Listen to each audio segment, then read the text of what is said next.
What's up guys, Kaiju here again with another video, and in this video I'll be reviewing yung upcoming na Mtech LEVI na mousepads. Kung natatandaan nyo, maybe a couple of months ago, nag-review din ako ng Mtech LEVI na mouse. So ito naman, nag-reach out sila sa akin kung gusto ko daw ba i-review yung mousepads nila. And I'm like, sure, why not? Okay, yan. We got two big black mouse pads over here, and malaki talaga siya guys. Sobrang laki, hindi na kasya sa desk ko and sa camera ko. Okay? So ito yung PC1, ito yung PH1. So PC1 is si cloth and si PH1 is si hybrid. So okay, I'll address the elephant in the room. When I first tested these, parang familiar na kagad yung surface and wala akong confirmation, pero yung surfaces nila is pareho dun sa Alpha Unlimited Mac 1. Itong si PC1, same siya. Mukhang same siya dun sa Mac 1. Nabenta ko na yung Mac 1 ko, I don't have it anymore. So I can't confirm 100% kung parehong-pareho nga sila. But basing from memory, they're the same surface as the Mac 1. And itong si PH1, yung hybrid nila, is just your typical standard he and clone surface. So I would say it's the same as yung microcontrol surface nila. Microcontrol surface ng Mac 1, ng Alpha Unlimited, ng mga MacVeth, ng kung ano mang microcontrol meron dyan. Basta it's like your typical standard he and clone. So, kung pareho lang ang surface, anong advantage nila? Malaki. So, yeah, I mean, may mga nakikita ko sa mga enthusiast groups, sa mga comments and whatever. People are in the market looking for like big black mouse pads, like yung big squares, yung 500 by 500 mouse pads.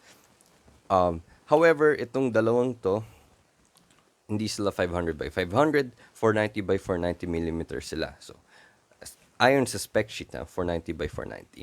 Pero nung mineasure ko sila mismo, hindi sila 490 by 490, mga 480 something, 480 something, ganun. Like 485, 487 by 483 by 484, parang ganun. Hindi sila saktong 490 by 490. And also, ang weird is yung silang dalawa, they're taller than wide. So, kumbaga mas matangkad sila kaysa sa mas mahaba. Eh, di ba usually ang mouse pads mas mahaba kaysa sa mas matangkad. So, di ko lang alam kung nagkamali sila ng logo placement, ng weaving, or whatever. Pero, that's the case. I hope dun sa actual yung mga next batches ma-address nila yung issue na yun. Kung sa spec sheet is 490 by 490, sana yung actual product is 490 by 490 din. So I don't know if this is the actual if these are just pre-production copies or ito talaga yung retail copies, pero ayun nga, it's not that big of a deal, pero you know, just for the sake of yung kung ano talaga yung advertised. And ang weird talaga kasi it's like it's taller than wide. Usually mga mousepads is wider than tall. Diba? And ayun nga, hindi ko siya mapakita ng its entirety kasi hindi talaga kasya sa camera ko and hindi nga kasya sa desk ko. Natamaan na nga yung mga gamit ko sa desk. So yeah. Anyways, so ayon sa spec sheet, both of these pads are supposed to be 490 by 490. Pero as I said, hindi sila 490 by 490. Tapos, they're supposedly 4 millimeters thick and legit naman. Okay?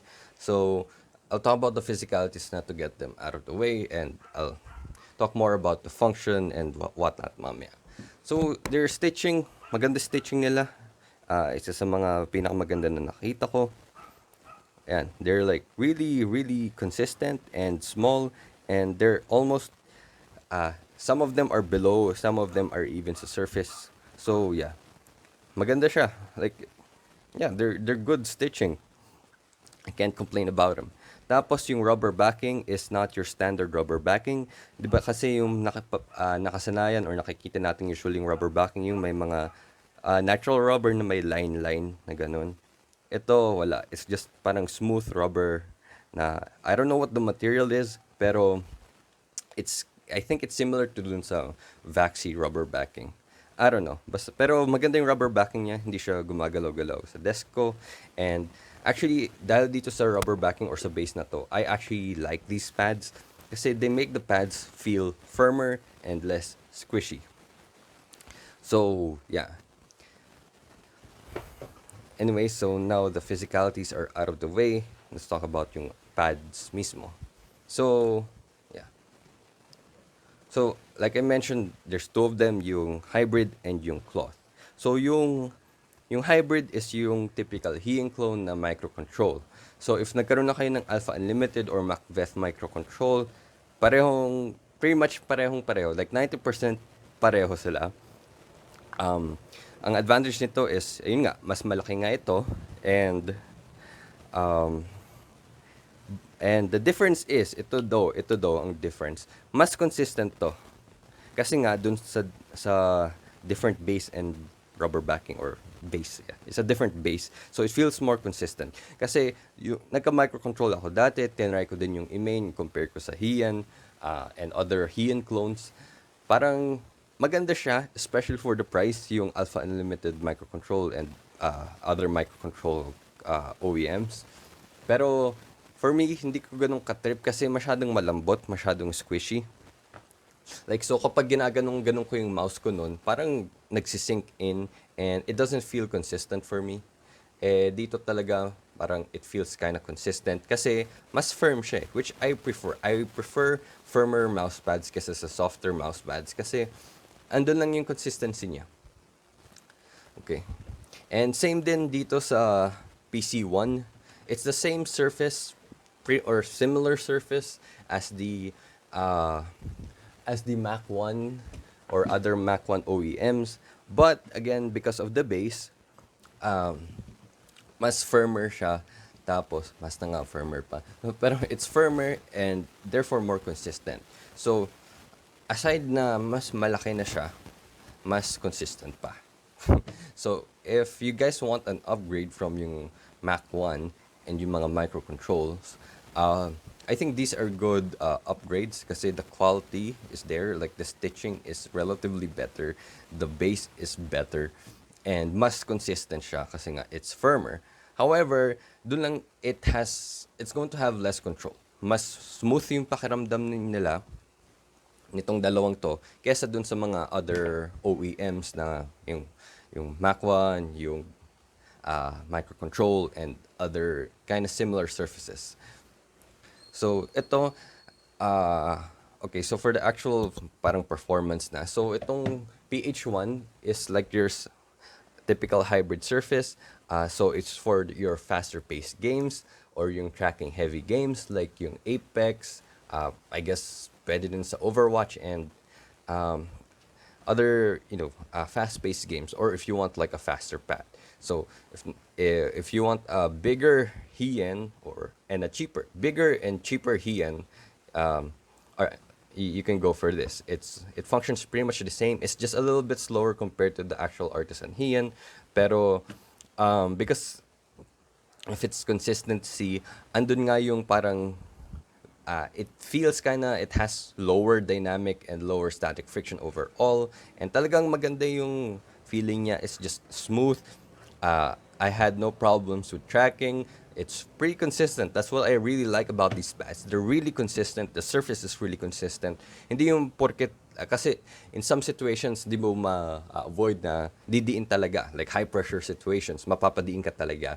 And magtataka ka ba't biglang na-off yung aim mo. Eh kasi minsan nga, because of how squishy some pads are, pag diniinan mo, mas babagal or mag-iiba yung pakiramdam. Pero because of yung base nito, it's a consistent pad, pareho talaga siya all the way. So, ayun. If you want a bigger and a more consistent microcontrol, slightly faster, then you can go for the Levi PH1. So, if you have a Mac 1, but you want it to be bigger, more consistent din, and medyo slightly faster lang ng konti, you can go for the Levi PH1. So, Hindi ko na masyadong i-go into detail yung microcontrol surface or yung hybrid surface kasi sobrang dami na ng mga hidden clones. Nakakaumay na talaga. It's all just the same. So, I'll kinda talk more na lang dito sa PC1 kasi parang dalawa, tatlo parang ang variation ng surface na to. So, yung surface na to is smooth. It's really nice. It's smooth. It's relatively balanced surface. Mas balance pa rin yung GGG Daiki. Yun talaga yung pinakagitna na pad ever na na-test ko. I've tested probably like 20 to 30 pads. And yeah, yung GGG Daiki is talagang balance. Ito medyo nasa fast-ish side siya, pero konting nagli-lean towards sa slow. Kung like may gitna, medyo kung ito yung slow, ito yung fast, andito yung gitna, medyo andito siya. Slightly, very, very slightly, nasa slower side siya. Pero that's not to say na it's an uber slow control pad. 'Di ba? So ito maganda to for those na play a lot of different games. Yung gusto mo lang ng isang mousepad na pwede mong gamitin sa maraming game. Nagva-Valorant ka, nag-CS ka, nag-Overwatch ka, nagko-Call of Duty ka, nag-Apex ka, whatever, and you just want one pad na pwede mong gamitin sa lahat. Ito 'yon. It's not too fast na mawawalan ka ng control sa CSGO or Valorant. And it's not too slow na mahirapan ka na mag-tracking sa faster-paced games like Apex at Call of Duty. So, again, because of its firmness, it has relatively low na static friction. Pero andun pa rin yung control. I don't think, kung hindi ka naman, kung hindi ka mudpad user, I don't think you're gonna overflick with this. It's faster than most control pads. Talagang it's there. Andun talaga yung speed, and because of the firmer surface, there's less stopping power compared nga dun sa Mac 1. But I still think it's fine. I still think it's okay for people that want to be able to control yung talagang ikaw mismo yung magko-control ng aim mo, hindi yung mousepad ang mag-aim for you. So ito yon. And siguro sa mga sanay sa mga classic mousepads, yung mga QCK, yung mga HyperX na control pads, yung mga office mousepads, mabibilsan kayo talaga. Kasi sa spec sheet, this is supposed to be fast. Pero for me, it's not really, I won't classify it as a fast pad kasi hindi pa siya nagbe-break ng barrier ng gitna. So, medyo nasa level siya ng bilis ng Zero, ng Artisan Zero. It's slightly faster kasi it's firm. Yung Artisan Zero kasi, lalo na yung soft and X-soft, medyo nagsisink in yung mouse mo. Kaya medyo may control and bagal. Mas mabilis to sa Artisan Zero, mas mabilis to sa Gigantus V2, and most control pads out there, but it still doesn't break the barrier of the GGG Daiki. Yung GGG Daiki talaga is yung pinakagitna ko. So I still won't put this in the fast pads category. It's just relatively faster than most control pads. Dun sa spec sheet, sinasabi nila na the PH1 is supposed to be, the PC1, sorry, is supposed to be faster than the PH1, the hybrid. I disagree with that. Talagang, and same to dun sa dati sa Alpha Unlimited Mac 1 and Microcontrol. In-advertise nila na mas mabilis yung Mac 1 kaysa sa Microcontrol, pero hindi. Mas mabilis talaga yung Microcontrol kesa sa Mac 1, and same dito, mas mabilis tong hybrid surface, tong PH1 kesa dito sa PC1.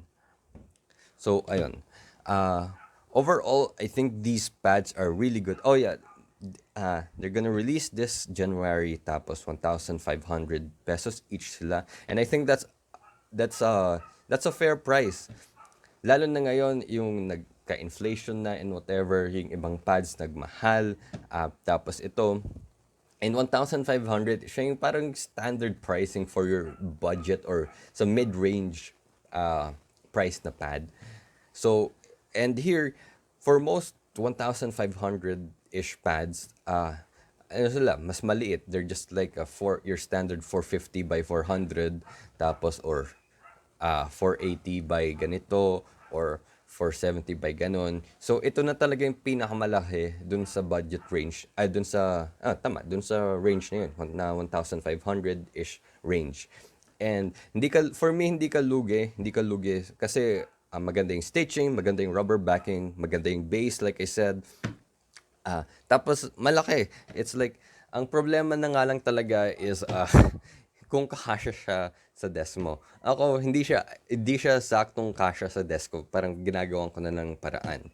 Um, yeah, well, I'm happy with these pads. I can see myself maining maybe one or two of these pads. Kung wala lang akong artisan hiyan na, I would be maining itong PH1 for like my faster paced games because I really like its consistency and its surface, its feel. Pero wala, I mean, I already have an artisan hiyan and you really can't beat artisan. But again, artisan is twice as, parang, yung presyo ng artisan is times 2 nito. So, saan ka pa, di ba? Hindi ka naman makakapagreklamo. And syempre, I mean, artisan is like 3,000 pesos. This is 1,500 pesos. So, it's like an unfair comparison. Pero kung wala akong artisan, ito ang main ko for my faster paced games because it's pretty much the same surface and I actually like this because it's consistent. And kahit hindi siya kasya sa desk ko, I always put it here kasi it's still fun to use. So, and ito din, I think this could be a decent alternative to an Artisan Zero. It's not an exact copy. It's slightly faster, but it's good. Especially if you're in the one, if you only have again, Artisan Zero 3,000 pesos. This one is 1,500 pesos and it's really high quality. I don't think you could find a mouse pad that has the same quality as this for 1,500 pesos. So it's considering the features, like its function, yung stitching, yung base, rubber backing, the surface, the function, and all that stuff. That's 1,005. Yung size. I think yung pinaka main selling point nila for this pad is yung size. And for 1,500 pesos, minsan ka pa. Like, I think, yeah, these are good buys, especially if you're in the market for a big black square. So yeah, thank you for Mtech Levi for sending these out for review and reaching out to me. I know I haven't uploaded in a while, so forgive me kung medyo rusty or all over the place as usual or more than usual yung review ko. Pero yeah, I like these pads. These are definitely mainable end game pads for most people. Kung kakasya talaga sa desk mo.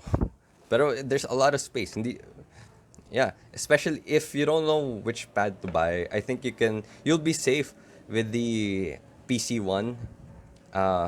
Kasi it's a nice smooth surface. It feels premium. Tapos you can use it for a variety of games. It's fast enough for your faster paced tracking games, but it has enough control for your slower paced games like Valorant and CS:GO, especially kung yung mouse fit na gamit mo is kind of controlled mouse fit like CorePads and Tiger Arc 1.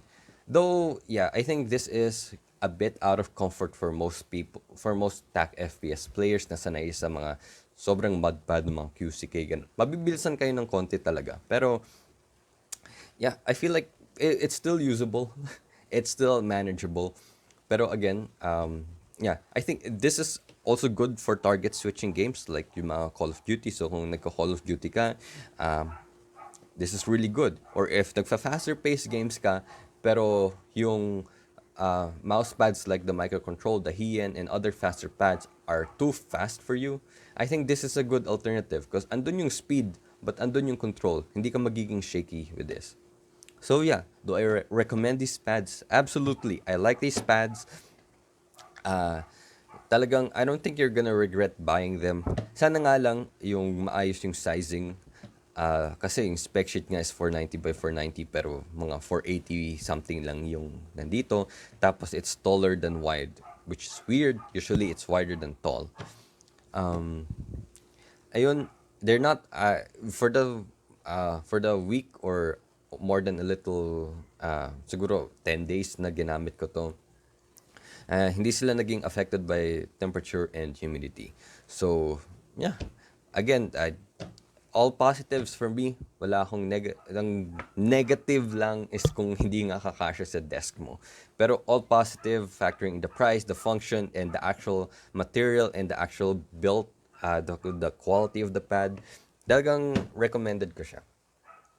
Anyways, paulit-ulit na lang ako.